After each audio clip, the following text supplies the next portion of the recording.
Bonjour et bienvenue dans cette vidéo. Donc le thème aujourd'hui, ça va être la voie du pardon spirituel et je vais essayer de vous expliquer pourquoi j'ai commencé il y a quelques années à m'intéresser, à explorer cette voie du pardon. Alors pour guérir d'un cancer il y a 9 ans, j'ai dû m'engager, comme ceux qui me suivent le savent déjà, dans une aventure de transformation profonde de mon mode de vie et de mon mode de pensée. Donc j'ai dû changer mon alimentation, réapprendre à faire de l'exercice, apprendre à détoxifier, améliorer mon sommeil, et cetera. Et j'ai compris peu à peu que quels que soient les efforts, en fait, déployés pour restaurer la santé de mon corps, physique, la guérison était avant tout, spirituelle, vibratoire finalement et impliquait la restauration d'une harmonie, d'un équilibre, qui à un moment donné avait été rompu. Alors pour travailler là-dessus, j'ai découvert, un tas d'outils qui m'ont beaucoup aidée, hein, comme la méditation, l'Ho'oponopono, la loi de l'attraction, et cetera. J'ai fait beaucoup de lectures et le pardon m'est progressivement apparu comme la clé du retour vers la santé. Alors qu'est-ce que j'entends ici par pardon? Bon, tout d'abord, dans mon cas, il ne s'agissait pas du tout de me libérer d'éventuelles rancœurs, concernant des choses qu'on m'aurait fait subir dans le passé, mais plutôt de réussir à donner du sens aux épreuves de vie, en l'occurrence à l'époque cette maladie que je traversais et d'une manière générale tout ce qui pouvait venir me heurter au quotidien, le comportement des autres, des événements contrariants, à commencer bien sûr par cette maladie. Finalement, comme l'écrit le poète, persan Rumi, c'est par votre blessure que la lumière entre en vous.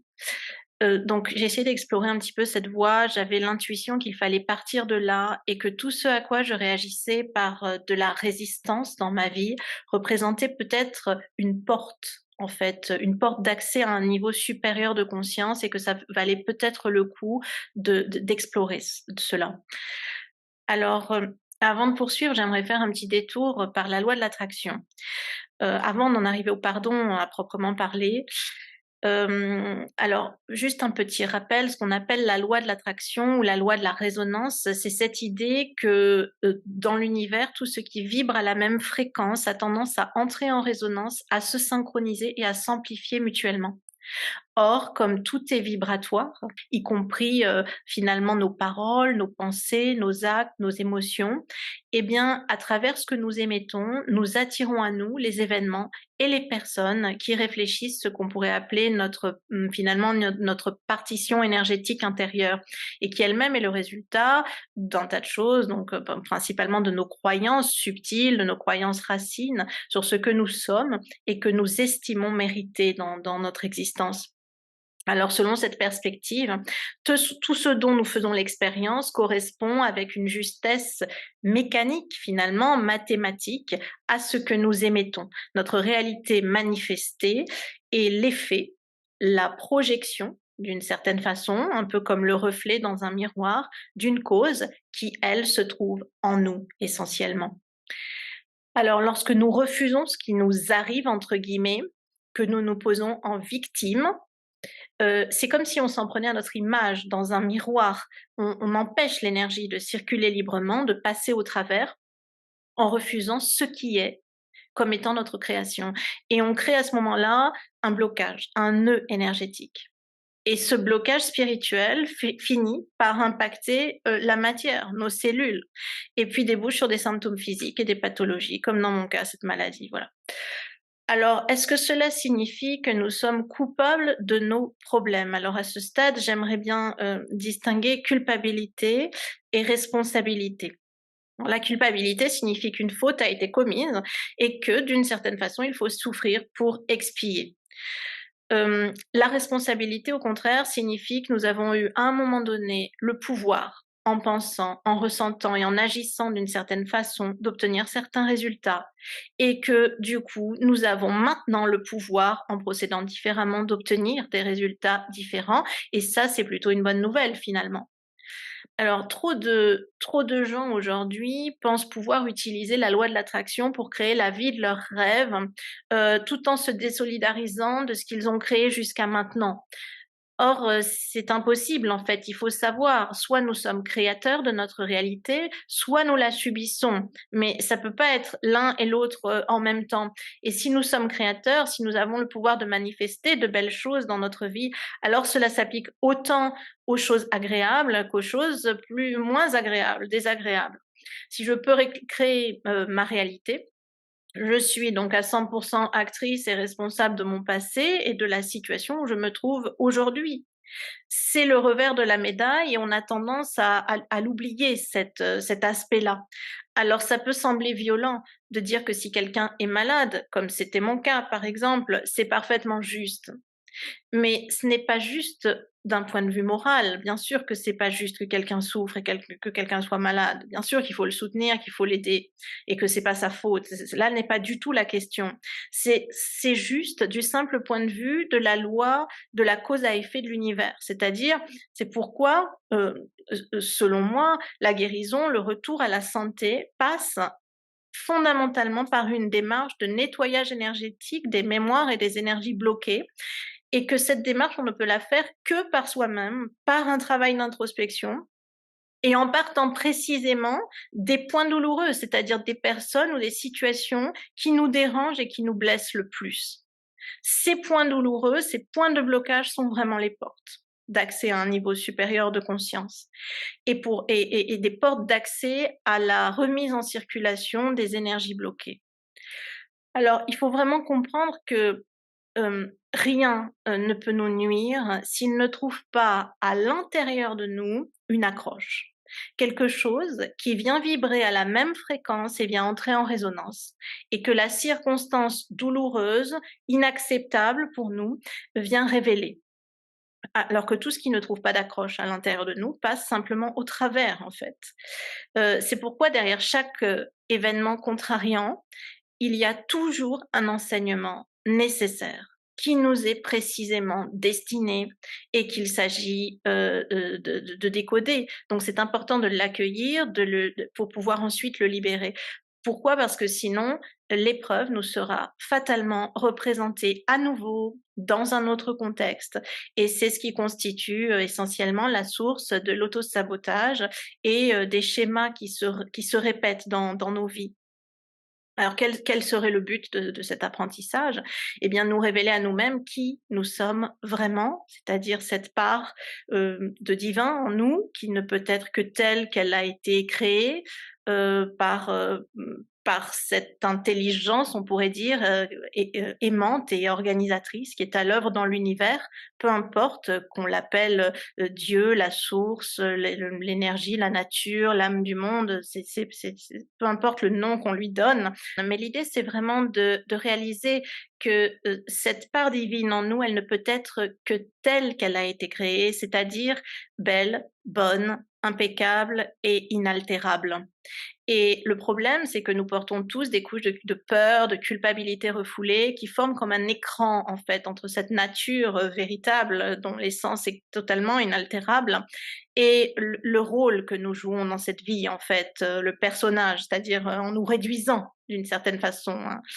Nous sommes une infinité de possibilités, nous nous réduisons à un personnage dans cette vie. Alors ce que nous rejetons en nous, nous le projetons sur le monde et sur les autres pour ensuite l'attaquer en critiquant, en jugeant, en se posant en victime et c'est absurde en fait. On pourrait dire même que c'est délirant parce que nous épuisons à lutter contre la manifestation extérieure au lieu d'agir sur la cause qui en fait est en nous et sur laquelle nous pouvons avoir, le contrôle en fait. Et c'est là qu'on en arrive à cette notion clé de guérison ou de libération par le pardon. Le pardon spirituel véritable n'est pas, et j'insiste sur ce point, n'est pas un pardon sacrifice de type judéo-chrétien sur le modèle j'ai été victime d'un préjudice et dans ma grande bonté d'âme, je décide de faire un effort pour passer par-dessus. Au contraire, ici, le pardon émerge spontanément et sans effort parce que finalement, il n'y a rien à pardonner. Il résulte simplement d'un recadrage de la situation. On vient l'appréhender selon un angle différent, ce que j'appelle le retournement de perception. Alors à ce moment-là, on prend conscience que les gens et les circonstances qui nous irritent le plus sont vraiment nos plus grands enseignants parce qu'ils sont là pour nous faire prendre conscience de ce qui, en nous, et non pas en l'autre ou dans le monde, doit être libéré et guéri pour être ramené à l'amour. Alors du coup, on s'aperçoit qu'on ne leur en veut plus et donc c'est là qu'on est dans le pardon sans l'avoir recherché finalement. C'est juste qu'on se rend compte à un moment donné qu'on n'a plus de problème avec cette personne ou cet événement. On a presque envie de les remercier parce qu'ils nous donnent l'occasion, par effet miroir, de corriger, les erreurs de perception que nous avons sur notre véritable nature qui n'est que pur amour, et perfection en réalité. Alors le pardon est le véhicule qui permet cet éveil de la conscience à l'amour, en voyant les autres et le monde dans leur beauté, dans leur innocence, en voyant en eux l'intention positive, la justesse. Eh bien, en réalité, c'est notre innocence que nous réalisons et on se libère à chaque fois d'une couche supplémentaire de culpabilité. Donc ça, c'est un point très important pour moi. Le pardon des autres ou des circonstances est en réalité toujours un pardon que l'on s'accorde à soi-même. Alors peut-être avez-vous remarqué que cette manière de voir les choses implique, un point de vue non dualiste sur le monde, c'est-à-dire n'opposant pas d'un côté le bien et de l'autre le mal. Alors quand je dis non dualiste, je ne veux pas dire que le mal n'existe pas et que nous sommes dans un monde de bisounours où il faudrait tout accepter. Bien sûr que dans le monde de la forme, de la matière, au plan humain, où nous nous situons en même temps, parallèlement qu'au plan spirituel, le mal existe en tant que polarité du bien. Mais dans l'absolu, au contraire, le mal n'existe pas parce que justement, il n'y a plus de polarité. On est dans l'absolu. Et l'énergie d'amour, eh bien, c'est elle qui transcende et qui transforme la matière parce qu'elle est le lien entre ce relatif et cet absolu, entre le multiple et l'un, entre l'humain, entre notre part humaine et notre part divine. Et c'est ce regard, cette capacité à considérer les choses et les êtres dans leur perfection, sans jugement ici et maintenant, à voir le bon et le beau en eux, eh bien, c'est cette vision-là qui guérit. Parce que de l'accueil et de l'acceptation résulte toujours une puissante libération énergétique qui rend possible la transformation puisque l'énergie se met à circuler à nouveau librement et à faire son travail, à faire ce qu'elle sait faire, c'est-à-dire de la beauté, de la perfection, de la réharmonisation. Moins nous interférons par nos blocages, plus nous permettons à la santé, à la cohérence, à l'harmonie de s'exprimer en réalité. Alors c'est le paradoxe, il faut commencer par accepter les choses telles qu'elles sont, comme étant parfaitement justes, pour pouvoir ensuite les transformer par nos intentions conscientes. Et c'est vraiment, j'insiste, c'est ce que je disais tout à l'heure, c'est comme si on franchissait une porte, et c'est cette porte que j'appelle le pardon. C'est un processus de correction, de nettoyage énergétique et c'est pourquoi on se sent, soulagé, libéré d'un poids. Pardon, signifie d'ailleurs, donner complètement, remettre, laisser aller. C'est une façon de restaurer cette circulation énergétique fluide et du coup de renouer ensuite avec son pouvoir créateur. Alors dès lors que le message a été reçu et intégré, c'est-à-dire que vous avez reconnu en quoi une situation douloureuse était parfaitement juste et adaptée pour vous à ce moment précis de votre évolution, eh bien à ce moment-là, le messager, c'est-à-dire la circonstance désagréable, n'a plus lieu d'être. C'est pourquoi, lorsqu'on libère par le pardon une situation donnée, la problématique se règle généralement d'elle-même, sans lutte, sans effort, dans les jours, parfois dans les minutes même qui suivent. Alors, bon, moi j'applique vraiment cette façon de voir les choses maintenant au quotidien et j'obtiens des résultats qui arrivent encore à m'étonner et je voudrais, vous donner un exemple. Et finalement, je me rends compte que c'est pas évident à trouver. Alors non pas que les exemples soient rares, hein, c'est plutôt le contraire, ils sont très, très nombreux au quotidien, mais parce qu'on touche là vraiment à des choses personnelles, intimes à chaque fois, qui viennent poser le doigt sur des choses souvent dont on a honte, dont on a peur et donc qui sont difficiles de partager comme ça, pu en public. Alors pour prendre quand même un exemple, voilà un exemple, récent, j'ai reçu dernièrement un mauvais feedback d'une personne qui, selon mon point de vue, s'était, mal comportée avec moi d'une manière impolie, non respectueuse.